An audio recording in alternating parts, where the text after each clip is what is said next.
আমরা দেবীর উদ্দেশ্যে প্রণাম নিবেদনের ক্ষেত্রে একটি মন্ত্র উচ্চারণ করে থাকি এবং দৈনন্দিন জীবনে আমরা এই যে পূজা অর্চনা করি দেবীর উদ্দেশ্যে প্রণামের জন্য আমরা একটি মন্ত্র উচ্চারণ করে থাকি। সেই মন্ত্রটি হলো জয়ন্তী মঙ্গলা কালী ভদ্রকালী কপালিনী দুর্গা শিব ক্ষমাধাত্রী স্বাহা সদা নমস্তুতে। জানেন কি, এই মন্ত্র উচ্চারণ মাত্র আপনি 8 জন যোগিনীর নাম উচ্চারণ করছেন। জয়ন্তী, মঙ্গলা, কালী, ভদ্রকালী, কপালিনী, দুর্গা, শিবা, ক্ষমা এবং ধাত্রী। এই 8 জন হলেন অষ্টযোগিনী।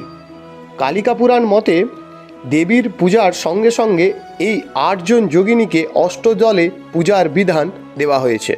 আমরা দৈনন্দিন পুজোতে এই মন্ত্রটি ব্যবহার করে থাকলেও আমরা অনেকে এর মানে জানতাম না বা অনেকে জানি না।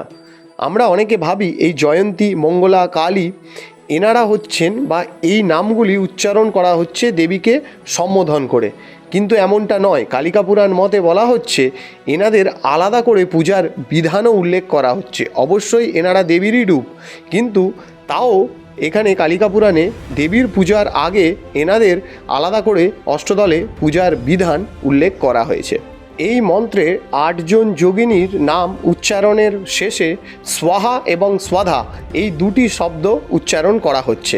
এখানে এই স্বাহা শব্দটি ভক্তের নৈবেদ্য গ্রহণের জন্য দেবীর কাছে অনুরোধ এবং স্বাধা শব্দটিতে পূর্বপুরুষের প্রশংসার নৈবেদ্য গ্রহণের জন্য দেবীর কাছে অনুরোধ করে দেবীকে নমস্কার জানানো হচ্ছে।